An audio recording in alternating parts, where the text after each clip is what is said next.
കേരള രാഷ്ട്രീയത്തെയും ഭരണസിരാകേന്ദ്രങ്ങളെയും ഒരുപോലെ പിടിച്ചുലയ്ക്കുന്ന ചരിത്രത്തിൽ ഇതുവരെ കേട്ടുകേൾവിയില്ലാത്ത തരത്തിലുള്ള അതിശക്തമായ ഒരു ഭൂകമ്പത്തിനാണ് ഇന്ന് നിയമസഭ സാക്ഷ്യം വഹിച്ചത്.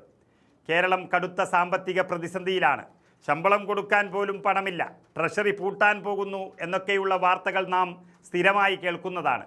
എന്നാൽ ഈ കടക്കെണിയിൽ നിന്ന് സംസ്ഥാനത്തെ രക്ഷിക്കാൻ അത്യപൂർവവും വിപ്ലവകരവുമായ ചില നീക്കങ്ങളുമായി പുതിയ സർക്കാർ ധവളപത്രം പുറത്തുവിട്ടിരിക്കുന്നു. മുഖ്യമന്ത്രി വി.ഡി. സതീശൻ നിയമസഭയിൽ സമർപ്പിച്ച ഈ സാമ്പത്തിക സ്ഥിതി വിവര റിപ്പോർട്ട് കേട്ട് അക്ഷരാർത്ഥത്തിൽ ഞെട്ടിത്തരിച്ചിരിക്കുകയാണ് പ്രതിപക്ഷം. കഴിഞ്ഞ പിണറായി സർക്കാരിൻ്റെ കാലത്ത് കേരളത്തിൻ്റെ വികസന മാതൃക എന്ന് കൊട്ടിഘോഷിച്ച അഭിമാന സ്തംഭമായി ഉയർത്തിക്കാട്ടിയ ഒന്നായിരുന്നു കിഫ്ബി എന്ന് പറയുന്നത്.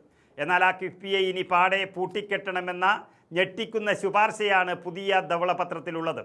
കിഫ്ബി വഴി വലിയ പലിശയ്ക്ക് വായ്പയെടുക്കുന്നത് ഖജനാവിന് വൻ ബാധ്യതയാണെന്നും അതിനേക്കാൾ വളരെ കുറഞ്ഞ പലിശയ്ക്ക് സർക്കാരിന് നേരിട്ട് വായ്പ ലഭിക്കുമെന്നും റിപ്പോർട്ട് അടിവരയിടുന്നു. കിഫ്ബിയുടെ ഈ തകർച്ചയും പൂട്ടിക്കെട്ടൽ വാർത്തയും പുറത്തു വന്നതോടെ മുൻ മുഖ്യമന്ത്രി പിണറായി വിജയനും കൂട്ടരും മുഖം മറച്ചു നിൽക്കേണ്ട ഒരവസ്ഥയിലാണ്. തങ്ങൾ കെട്ടിപ്പൊക്കിയ സ്വപ്ന സാമ്രാജ്യം വെറും തരിപ്പണമാകുന്നത് കണ്ട് നിയമസഭയിൽ മറുപടി പോലും പറയാനാകാതെ അവർക്ക് നിൽക്കേണ്ടി വരുന്നു എന്നത് ഈ രാഷ്ട്രീയ അട്ടിമറിയുടെ ആഴം വ്യക്തമാക്കുന്നു. ഈ ധവളപത്രത്തിൽ കിഫ്ബി പൂട്ടുന്നത് മാത്രമല്ല, കേരളത്തെ ഞെട്ടിക്കുന്ന മറ്റ് പല നിർദ്ദേശങ്ങളുമുണ്ട്. അതിലേറ്റവും പ്രധാനപ്പെട്ടത് കോടികളുടെ ലാഭമുണ്ടാക്കുന്ന പൊതുമേഖലാ സ്ഥാപനമായ ബീവറേജ് കോർപ്പറേഷനെ അഥവാ ബെബ്കോയെ കനത്ത നഷ്ടത്തിൽ കൂപ്പുകുത്തി നിൽക്കുന്ന സപ്ലൈകോയുമായി ലയിപ്പിക്കുക എന്ന വിപ്ലവകരമായ ഫോർമുലയാണ്. കേൾക്കുമ്പോൾ വിചിത്രമായി തോന്നാമെങ്കിലും ഇതിന് പിന്നിൽ വലിയൊരു സാമ്പത്തിക തന്ത്രമുണ്ട്. മദ്യക്കച്ചവടത്തിലൂടെ ബെബ്കോ ഉണ്ടാക്കുന്ന വൻ ലാഭം ഉപയോഗിച്ച് സപ്ലൈകോയുടെ വലിയ സാമ്പത്തിക ബാധ്യതകൾ നികത്താൻ സാധിക്കുന്നുവെന്നാണ് ഈ മേഖലയിലെ വിദഗ്ധർ ചൂണ്ടിക്കാണിക്കുന്നത്. മദ്യവിപണിയിലെ ലാഭമെടുത്ത് സപ്ലൈകോയുടെ കുഴികൾ അടയ്ക്കുന്നതിലൂടെ പൊതുവിപണിയിലെ വിലക്കയറ്റം തടയാൻ സർക്കാരിന് ശക്തമായി ഇടപെടാൻ കഴിയും. ഇതിലുപരിയായി ഈ രണ്ട് വമ്പൻ സ്ഥാപനങ്ങൾ തമ്മിൽ ലയിക്കുന്നതോടെ കോർപ്പറേറ്റ് നികുതി ഇനത്തിൽ സംസ്ഥാനം വർഷാവർഷം നൽകേണ്ടി വരുന്ന കോടിക്കണക്കിന് രൂപ കേരളത്തിന് സ്വന്തം ഖജനാവിൽ തന്നെ ലാഭിക്കാൻ സാധിക്കും. ഇത് വരാൻ പോകുന്ന ബജറ്റിൽ വലിയ പ്രതിഫലനങ്ങൾ ഉണ്ടാക്കുമെന്ന കാര്യത്തിൽ യാതൊരു സംശയവുമില്ല. വെറും നികുതി വർദ്ധിപ്പിച്ചത് കൊണ്ട് മാത്രം സംസ്ഥാനത്തിൻ്റെ 5.07 ലക്ഷം കോടി രൂപയുടെ ഭീമമായ കടബാധ്യത തീർക്കാനാവില്ലെന്ന് ധവളപത്രം വ്യക്തമായി പറയുന്നുണ്ട്. അതുകൊണ്ട് തന്നെ ഭരണ സംവിധാനത്തിലും പൊതുമേഖലാ സ്ഥാപനത്തിലും കടുത്ത സർജറി തന്നെ വേണമെന്നാണ് മുഖ്യമന്ത്രി വി.ഡി. സതീശൻ ആവശ്യപ്പെട്ടത്.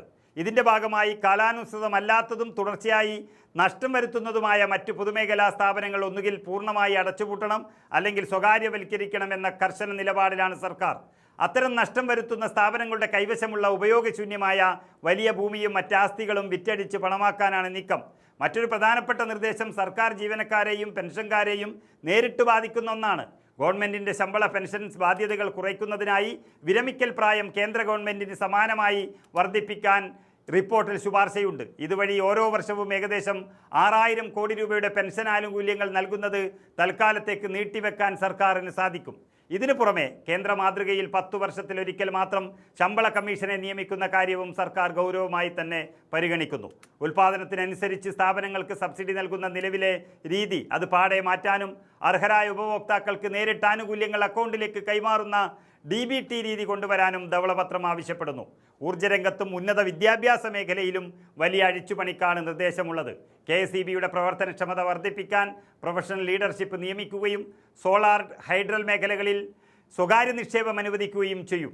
ഒപ്പം വിദേശ സർവകലാശാലകൾ ഉൾപ്പെടെയുള്ള സ്വകാര്യ സർവകലാശാലകൾക്ക് സംസ്ഥാനത്ത് അനുമതി നൽകുന്നത് വഴി ഉന്നത വിദ്യാഭ്യാസ രംഗത്ത് വിപ്ലവകരമായ മാറ്റങ്ങൾ കൊണ്ടുവരും എന്നാണ് പറയുന്നത്.